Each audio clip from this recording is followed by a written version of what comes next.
Hello everybody, my name is KingStix, and in this video we're going to be looking at the top 5 hidden OP junglers in League of Legends. After so many patches or if some big changes come along, I will most likely revise this list, but for the time being this should be good. The whole concept of these 5 hidden OP jungle champions is, for the most part, they have very low pick rates, very low ban rates, and they perform very competitively, so you can pick them and feel good about it and not feel like you're picking something that's off meta garbage. These 5 champions I believe you could easily fit into the top 10 strongest junglers right now, if not the top 5 strongest junglers right now, whenever you take into account that they aren't typically banned. I really wanted to include Jungle Karthus on the list. Unfortunately he couldn't make it since his ban rate is extremely high in just about every region. Quick announcement before we get back into the video. This season on quarterback, if you get 1,000 trophies in my club, you'll get 7,000 quarterback coins. If you get 2,000 trophies, you'll get 15,000 quarterback coins. And if you get 3,000 trophies, you'll get 25,000 quarterback coins. Plus, if you're a top 5 champion in my club, you'll be getting 3,000 bonus quarterback coins. And if you're a top 3 champion in my club, you'll be getting 5,000 extra quarterback coins. On top of that, me personally, I will be giving away $10 worth of RP to anyone in the club who gets 3,000 or more trophies. I'll have a link down in the description and in the pinned comment below to join our quarterback team. And these were the top 10 champions of our quarterback club last week. You guys are the bomb. Alright, let's get back into the video.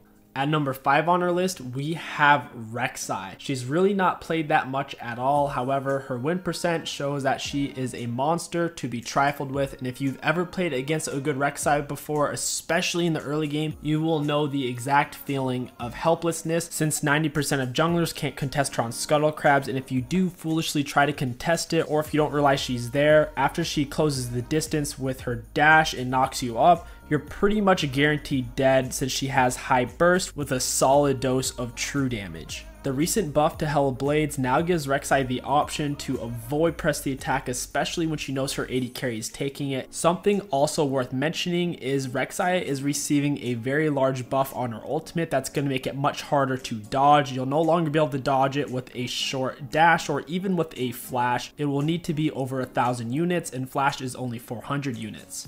Also, with the recent jungle XP nerf on second spawn, this gives Reeksai a much stronger window to abuse her early game, since she isn't that strong in the late game. Other junglers who rely more on the mid game or late game, it will take longer for them to reach that, since the jungle monster XP has been nerfed. If your mid laner picks something with a lot of wave push, giving you mid lane priority, something like a Malzahar or Talon, that can be a great time to pick Reeksai, since she excels at abusing enemy junglers. If you can get the insurance that the enemy mid laner will be stuck under their turret and not able to roam, that will give you the free pass to abuse the enemy jungler and snowball your lead that much harder. It also sets up really great ganks for Reeksai with how her dash works to gank the enemy laner, since she can come from pretty much anywhere with how long it is. One final thing I want to mention about Reeksai is, if you are new to League of Legends or if you are new to the jungle role in general, I would not recommend her. She is only for jungle veterans or for junglers who are used to playing hyper early game carry champions. Such champions would be things like Xin Zhao or Pantheon. Those would be a great starter champion to work your way into something like Reeksai. Number 4 on our list is Nunu. He's been sitting in a weird spot for a very long time, but with relative buffs to his Q healing and once again huge nerfs to the jungle experience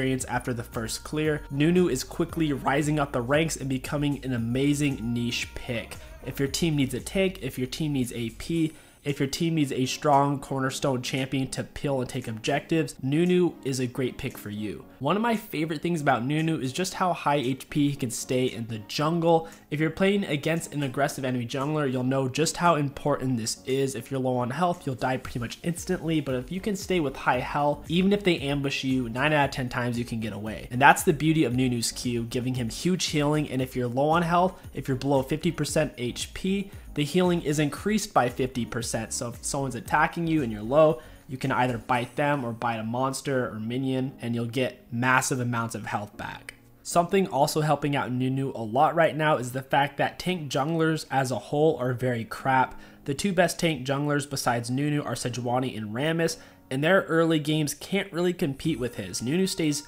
pretty much full HP 100% of the time and has insane objective and scuttle crab control. Sejuani and Rammus, not so much. They're relatively low HP on their first clear. and Nunu has arguably better peeling capabilities for his teammates.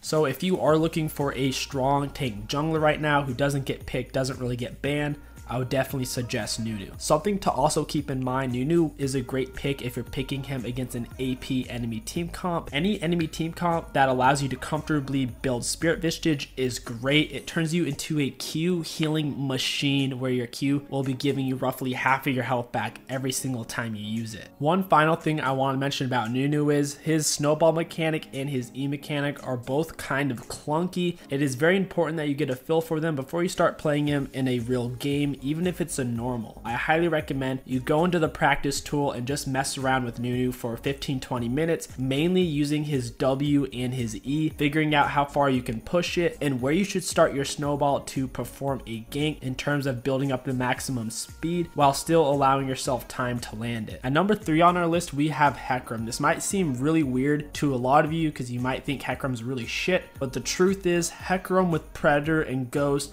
is extremely powerful once you get to know how to play to Hecarim's strengths. Now more than ever with the jungle experience nerfs, being able to slam out as many cheese ganks as possible leads to most jungle carry victories. With that being said, you do need to learn the Predator jungle route. I'll break it down for you really quick. It starts out red buff, then you do your raptors, then you do your golems, then you recall and get boots and a pink ward. You really need to get those boots, that way you can start using your Predator.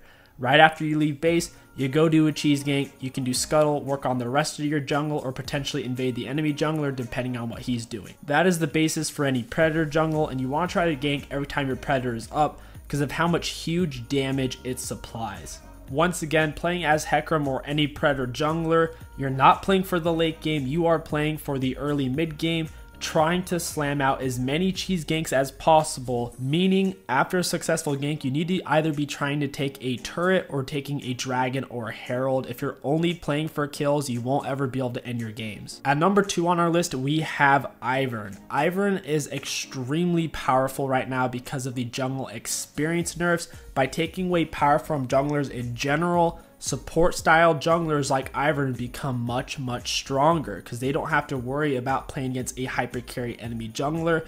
They can naturally just win because their kit allows them to support their teams with much higher efficiency. Plus, Redemption is extremely powerful right now, strong enough to the point where we're seeing pros taking Redemption on Olaf jungle. Ivern can also take full advantage of Ardent. You're not going to be doing any insane 1v5 pentakills on Ivern. You will win your games out of being consistently useful and avoiding deaths. With Ivern's unique way of clearing his camps with his passive, you're going to want to look up a proper Ivern jungle guide before you even start playing him in normals to get yourself out on the right foot.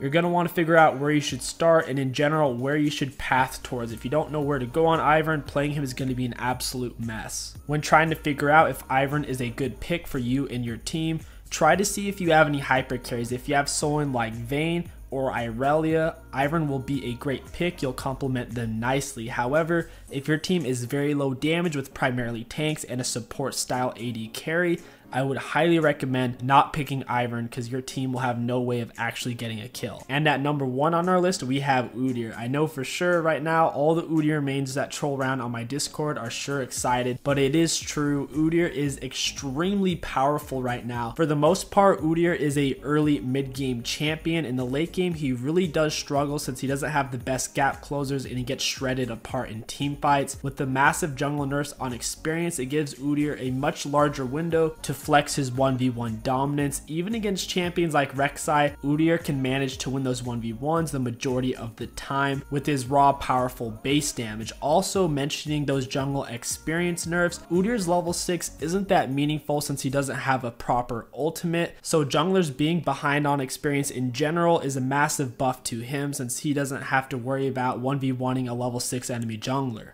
Udyr isn't particularly good if you're new to the jungle or if you haven't played any melee junglers, but if you do have some general experience with some melee junglers, Udyr should be fairly easy to pick up. The main thing about Udyr is you need to be able to track the enemy jungler. He doesn't have a proper gap closer If you see the enemy jungler, it doesn't mean you can necessarily get to them. The best way for killing the enemy jungler is knowing where they're going to be going, and you want to get there before them, or at least get there while they're still taking the camp. That way you can close the distance since they'll be preoccupied. One final thing I want to mention about Udyr is just because he doesn't have a proper gap closer doesn't mean you can't gank. You need to be looking and seeing whenever the enemies overextend in lane phase.